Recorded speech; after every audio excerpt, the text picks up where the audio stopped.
Philippians chapter 4, verse 1. Therefore, my brothers and sisters, you whom I love and long for, my joy and crown, stand firm in the Lord in this way, dear friends. I plead with Euodia and I plead with Syntyche to be of the same mind in the Lord. Yes, and I ask you, my true companion, help these women, since they have contended at my side in the cause of the gospel, along with Clement and the rest of my co-workers whose names are in the book of life. Paul is wrapping up his letter to the church in Philippi, and after pages of thick, heady, in-depth theology, he says, chapter 4, verse 1, therefore, meaning in light of all that theology, here's one last thing you need to know. And he goes on to say, my brothers and sisters, you whom I love and long for, my joy and crown, stand firm in the Lord in this way, dear friends. Notice the laundry list of names Paul calls the Philippians, right? He says, you are my brothers and my sisters. You are my family. And then he says, whom I love. Now that phrase, you whom I love, is one word in Greek. It's agapetos, where we get the word agape, love. And Paul also uses the phrase, dear friends, is also agapetos, meaning Paul uses the exact same word twice in one sentence. He's saying, I love you. I really, from my gut, I really love you. You whom I love and long for.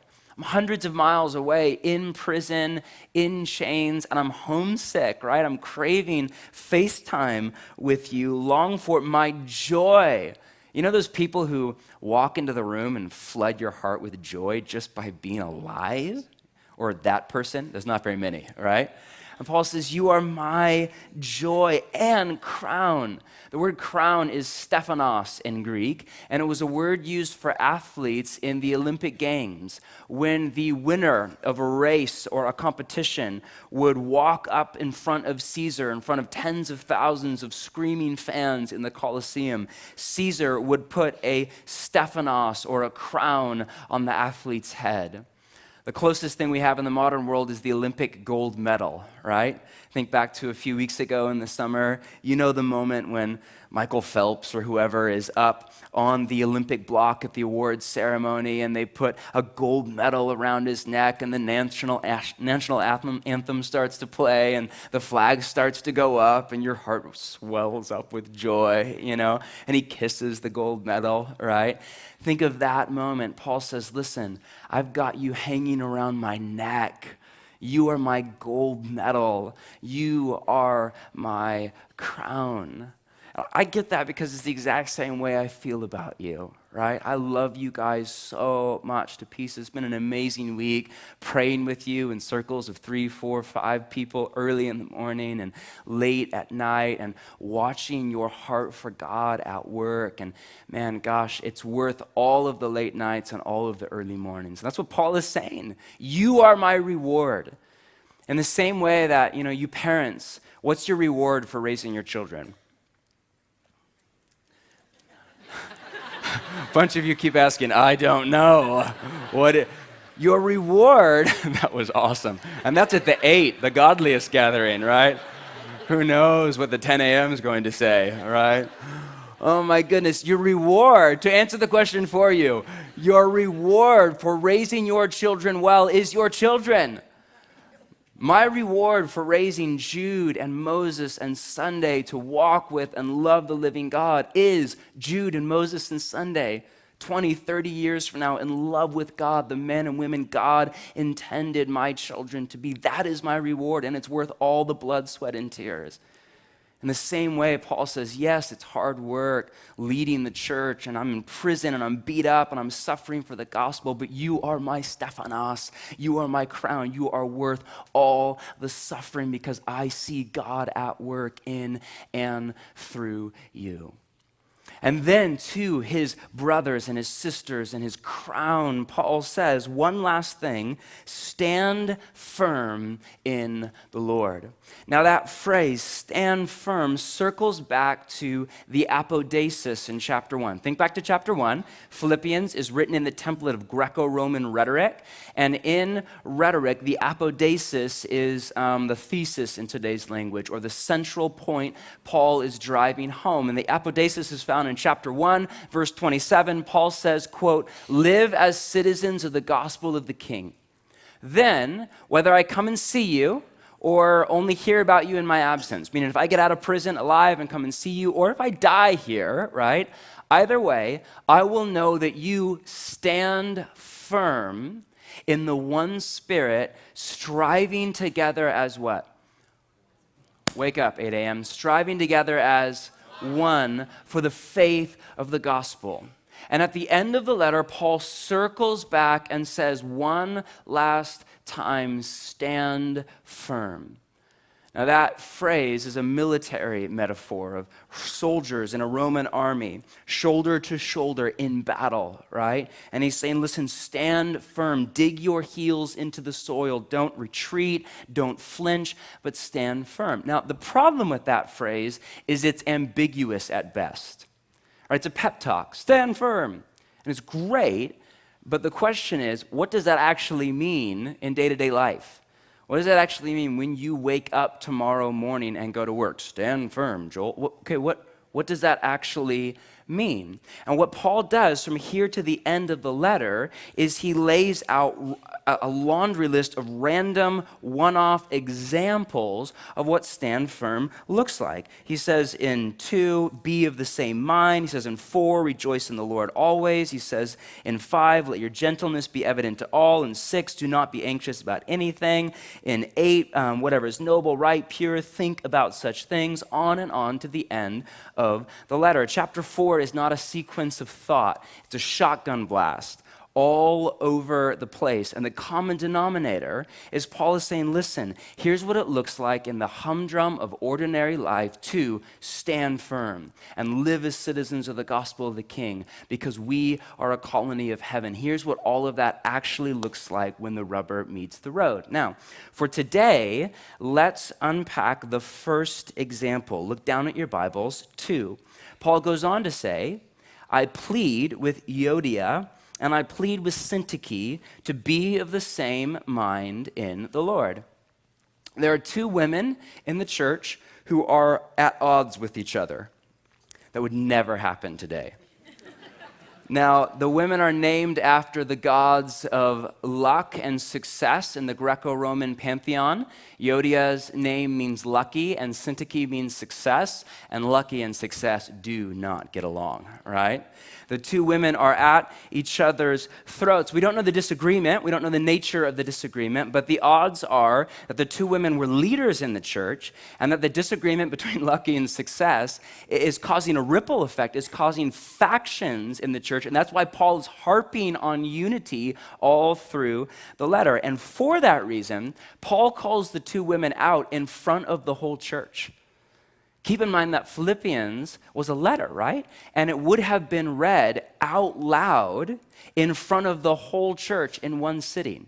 And Euodia and Syntyche would have been sitting right there, right? Epaphroditus or whoever would have been up front reading. Euodia's in the front row, Syntyche's in the third row on opposite sides of the room, right? And he gets to the end, oh yeah, great, live as citizens of the gospel of the King, great. Hey, Euodia. Whoa, me? Yes. Syntyche, you 2 need to work things out. You 2 need to get along. And I'm calling you to, and Paul says, be of the same mind. Now that phrase, be of the same mind, is one word in Greek. It's phronesis, and it's the word used all over Philippians. And it can be translated to be intent on the same goal. It does not mean you have to agree on everything. Unity is not uniformity.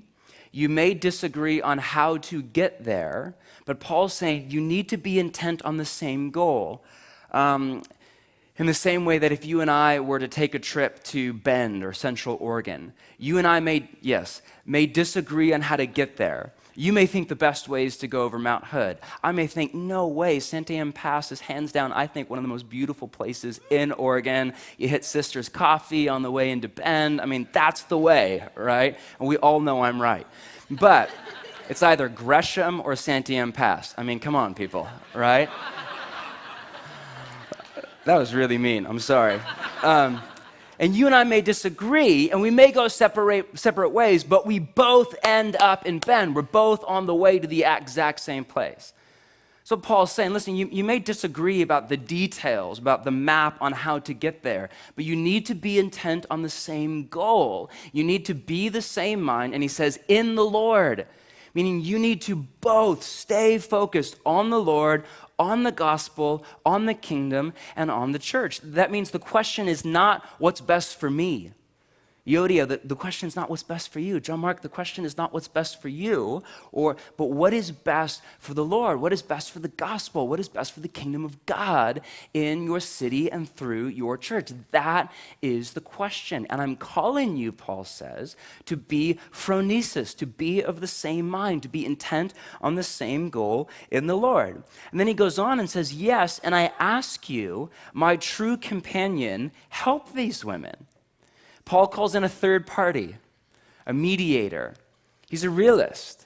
He knows that at times we need help to get along. Am I right? You parents know that full well. It's called parenting, right? You're a mediator. Hey, come on, listen, right? And at times we're like children, and we need help to get along. Now, the identity of my true companion is a mystery. Scholars have way too much time on their hands, and there's a whole bunch of theories. Some scholars think my true companion is a name in Greek, like Bob or whatever. Others think my true companion is Paul's wife, because that word companion is used a few other spots in ancient Greek literature for a spouse. Could be, except that Paul was single. It's a minor detail. The majority of scholars think it was Timothy or Epaphroditus, and we don't know. But either way, Paul is calling in a third party to help, right? To get in there and mediate and help the two women work things out. Help these women since, keep reading, they have contended at my side in the cause of the gospel. Get that. These are not bad women. These are not wolves, right? These are leaders in the church who have contended, right, at Paul's side, shoulder to shoulder. Paul says, I love you. You are my joy. You are my crown. You contended these are not bad women. That, by the way, is huge, because it shows you that it doesn't matter how godly you are, or your marriage, your family, or your missional community, or your church, you will have conflict in relationships. Am I right? The question is not if you will have conflict, it's when you will have conflict. No matter how godly your church is, or your leaders are, or your husband is, or your wife, or your parents, or your children, or your family, you will have conflict, period, end of discussion. These two women who contended at my side, along, Paul says, with Clement, identity of Clement is unknown, it's a Latin name, a Roman, and the rest of my co-workers. Paul's surrounded by men and women who are co-workers in the gospel, whose names are in the book of life. Now, the book of life was a metaphor used all over the Hebrew scriptures for the people of God. If your name is written in the book of life, then you are in the people of God. And one day at the resurrection, you will stand up in front of God as his son, as his daughter. And it's not by accident. Paul is saying, listen, Euodia, Syntyche, and Clement, and friends, and Philippians, your names are in the book of life. Meaning what? Meaning one day you are all going to stand up at the resurrection as sons and daughters of God the Father, and you're going to live together forever. You might as well work things out now. She's not going anywhere. I'm sorry. Right? Best case scenario, you avoid her for a few decades. Syntyche's not going anywhere. Your names are written in the book of, these are not bad people. Your names are written in the book of life. You might as well work things out now. Now notice, Paul is calling Euodia and Syntyche and the church as a whole to deal with the problem, not to bolt. The human tendency, the natural bent, is to bolt. Am I right? When you get into conflict in a friendship, for example, the natural tendency is to go make a new friend. There's lots of people in the world, 6+ billion. Go make a new friend. You don't like your missional community? No problem. We have 135 missional communities. You don't like your church? Don't worry. There are all sorts of great churches all over the Portland area. Seriously. And people move from one relationship to another, from one missional community, from one church to another. Now, there's so much unity right now among the pastors in the city. The last week was a blast. I mean, a ton of my closest friends are lead pastors of churches in this city. And it's to the point now where we joke around about, oh, so-and-so's at your church? That's hilarious. He used to be at my church last year. Oh, really? He was at my church 2 years before that. Or he was an elder, actually, at my church. Actually, he was my, whatever, right? And it's laughable. We joke about it, tumbleweeds from church to church to church. And that's not all bad. Yeah, what if pastors did that? We were joking about this a couple days ago. What if pastors I kind of feel like the Lord's moving me on, I'm going to Beaverton Foursquare. It's a great church, and you're there for a year. I don't know. I kind of feel like God's calling me to Mago Day, God's there. God's at work. What if seriously. And it's not all bad, but here's the problem. If you're here because of conflict in a relationship with a leader or from another church, and you're running away from that, you're in sin. And God bless you, but you need to get up as soon as I'm done, and you need to walk out the door, and you need to go back, and you need to make things right, and you need to stay. Because we're all one church in this city. And you do not help the church, and you do not help the kingdom of God by running. But the human tendency is to bolt. From one church to the next church, from one job to the next job, from one marriage to the next marriage. All because we do not know how to deal with conflict, how to work things out, how to love, how to forgive over and over and over, how to see the good in image bearers. We do not know how to deal with conflict. And Paul is saying, listen, we need to learn. Now, I know that scares a bunch of you, but notice what Paul does not do. First off, he does not take sides, right? Like he says, I plead with Euodia and I plead with Syntyche. And scholars point out, listen, he uses the exact same word, plead, twice, as a way of saying, listen, I'm not on Euodia's side or Syntyche's side. Paul's smart enough to know there are two sides to every story. You all get that, right? Repeat after me. There are two sides to every story. Right? Yes. When somebody's bad-mouthing so-and-so, church or leader or friend or husband or wife, always be thinking in the back of your mind, I wonder what the other side of the story is. Right? That's me, right? I'm always, whatever you come and download on me, I guarantee what I'm thinking in the back of my head is, I wonder what her husband actually thinks. I wonder what so-and-so actually thinks. I wonder what she's not telling me. I wonder what he's not telling me. There are two sides to every story. Paul does not take sides. Because he's not on Euodia's side. He's not on Syntyche's side. He's on Jesus' side. Secondly, he does not say they aren't justified. He does not say, hey, listen, it's not a big deal. Come on, calm down. It may have well been a big deal. We don't know. And last, he does not say they have to be friends and hang out 24/7 and tweet and text and you're my BFF, right? No, he says, listen, you need to be of the same mind, intent on the same goal in the Lord, and do what's best for the church, for the kingdom, for the gospel, for Jesus. But then on the flip side, notice what Paul does do. First off, he does deal with the issue. He does not ignore. He does not pretend. He does not procrastinate. Any procrastinators in the house? No, you show up for church at 8 a.m., but two of you, but... Okay, the procrastinators all show up at 6 p.m. But he calls the two women out. There's no passive-aggressive bone in Paul's body. He's not like, I kind of think in the spirit, in theory, there may be two women who are not getting along. Euodia, Syntyche, get your act together. Come on. Everybody, help the two women out. There's no passive-aggressive tactic at all. Secondly, he does call the whole church to help the women work things out. Meaning all of you have a responsibility to work and fight and pray for unity in the church. Really? But if I'm not in the conflict, yeah. But it's none of my business. Well, kind of, and there's a healthy sensitivity, but we're a family. I'm the oldest of 4 kids. I'm the best. There's me and two sisters, Rebecca and Elizabeth, and then my little brother Matthew. And if my 2 sisters, for example, Rebecca and Elizabeth, were at each other's throats, right, and not right with one another, I would step in because it's my family. And I have a responsibility as the older brother, as the best brother, to step in and help and Rebecca and Elizabeth work things out, right? In the same way, my friends, we are not a crowd filled with spectators. We are a family filled with brothers and sisters.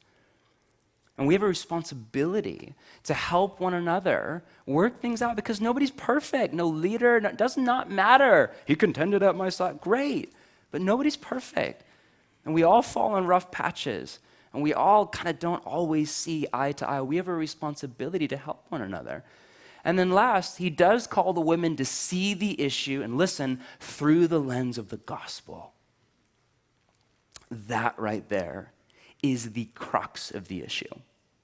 He does call the women to say, listen, you need to think about not what's best for you, not what's best for John Mark, not about your wounded ego, not about your hurt feelings, with all due respect to your hurt feelings, but you need to see the issue through the lens of the gospel. What is best for the gospel in my city?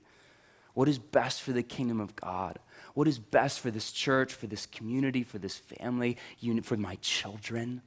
You need to get your eyes off of yourself with all due respect. I know that's hard, but that is the way of Jesus. If you're thinking about divorce, you are clearly not thinking about the gospel. You are clearly not thinking about what's best for your children, for your family, for the reputation of Jesus in this city. You need to see the issue, not through the lens of, hey, what's best for me and my happiness? Because you deserve to be happy. Is that true or not true? That's baloney. Seriously, you don't deserve anything. All of life is grace and gift. Every single thing in your life that's good is because God is gracious over you. Happiness is a gift. It's not a right. No, you don't. And here's the beauty. You will find life not when you chase after happiness, but when you chase after Jesus. And when you give your life away and you give your happiness away for the gospel of Jesus, that is where you will find life. In the language of Jesus, whoever desires to save his life will what? Lose it. And whoever loses his life for my sake and the gospel's will what? Find it. That, my friends, is the truth of the gospel. That is counterintuitive. That is not the propaganda that the world screams at you every day. In your own heart, which is deceitful at times, your own heart screams at you. But that is the truth of the gospel. And Paul is calling these two women to see the issue through the lens of the gospel, and the same is true for you and me. Now, here's what you have to understand. In order to make the jump from a first century letter written by Paul to the church in Philippi and Yodi and Syntyche to you and me in the 21st century, right here and right now, you have to understand there are 2 presuppositions that Paul is writing to the Philippians with. And I'm not sure the same is true for you and for me. First off, if you're taking notes, Paul presupposes that you are in real, true community. The kind of community where you know and you are known, right? The good, the bad, the ugly, where people see through your fashion and your facade to all of your warts and blotches and imperfections, be they metaphorical warts or literal warts, either way, where people see through. Now, the kind of community where people call you out on your stuff. That, by the way, is how you know if you're in real, true community, if people are calling you out. Right? If people are not calling you out, then you're not in real, true community. If people are not saying, hey, John Mark, listen, how you spoke to your wife the other night, I don't care if you were tired from 7 days of prayer and fasting. You were praying, John Mark. That's not right. How you spoke to that's not okay.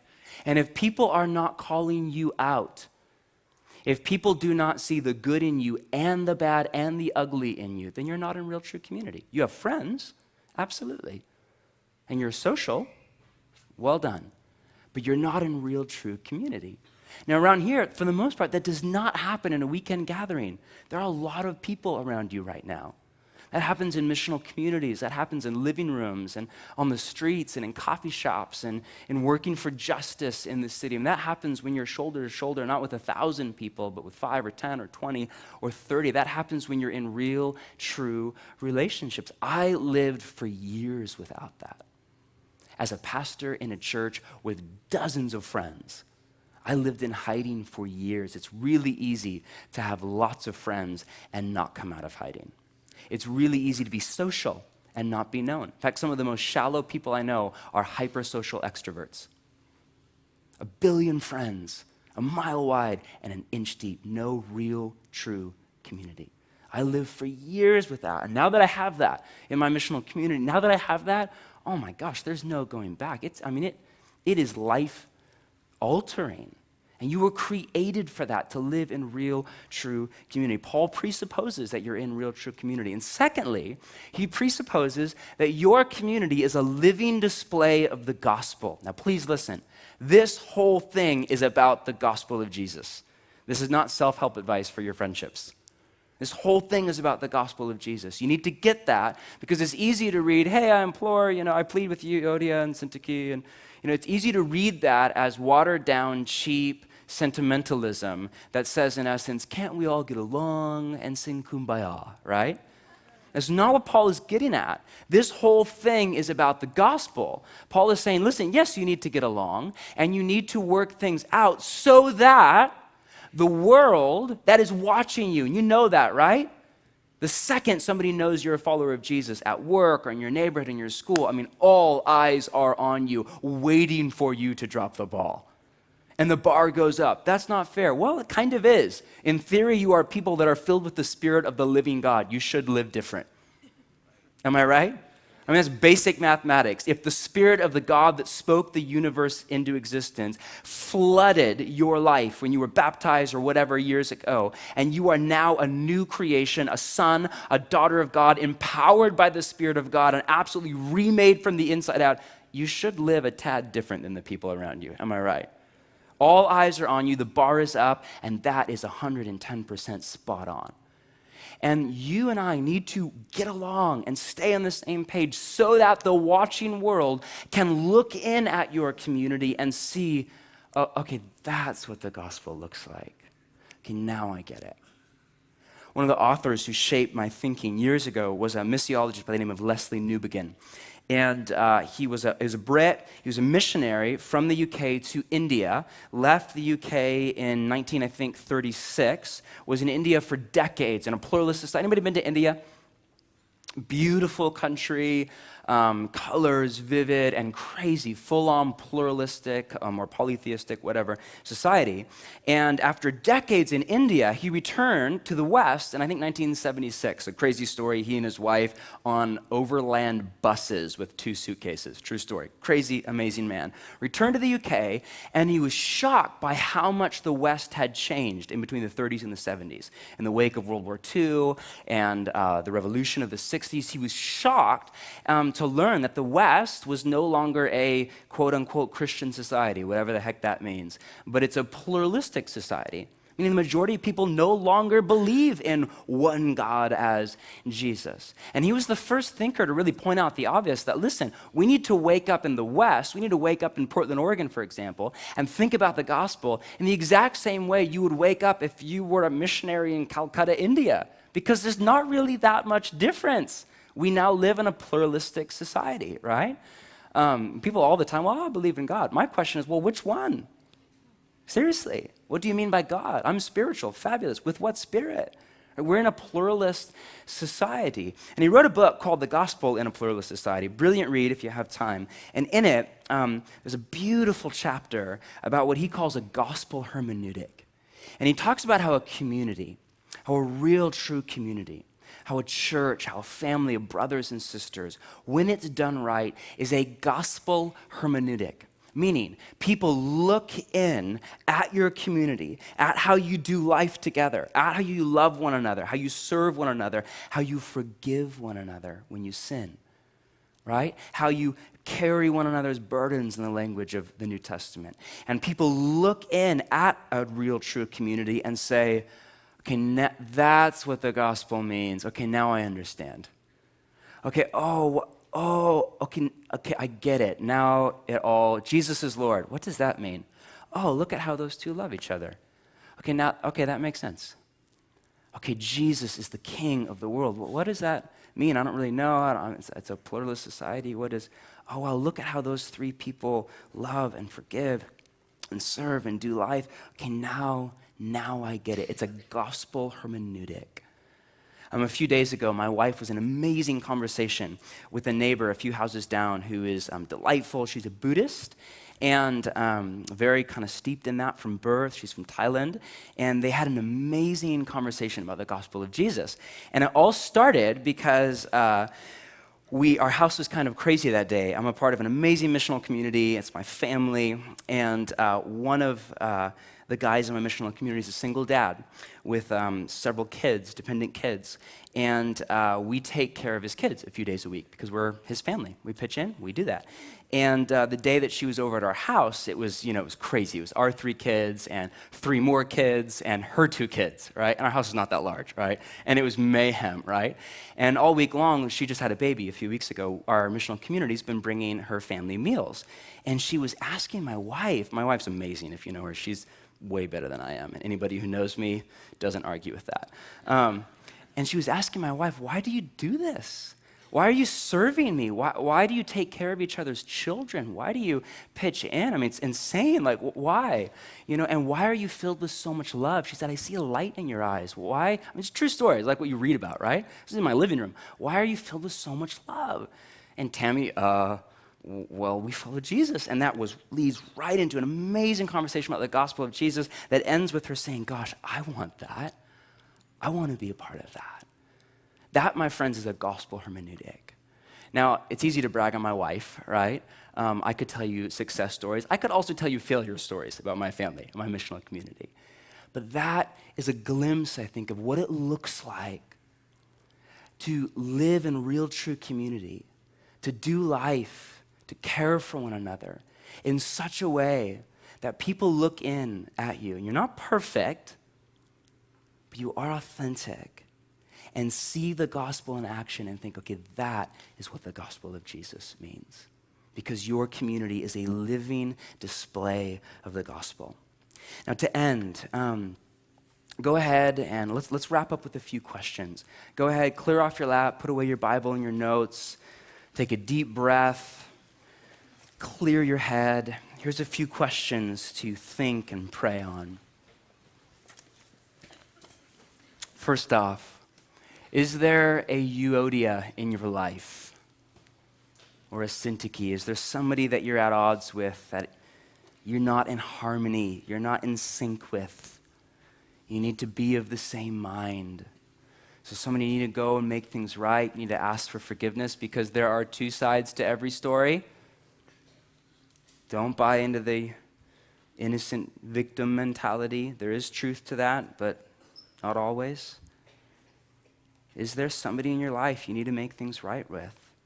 Or are you the third party? Are you the my true companion? So somebody in your family, in your missional community, in your church that you need to help out. You have a responsibility to step in and love. Secondly, are you in real true community? Are you? Are you in a missional community? Great. And if so, are you open and honest and transparent? And last, is your community a gospel hermeneutic? Are you doing life in such a way that the watching world says, yeah, okay, now I understand the gospel?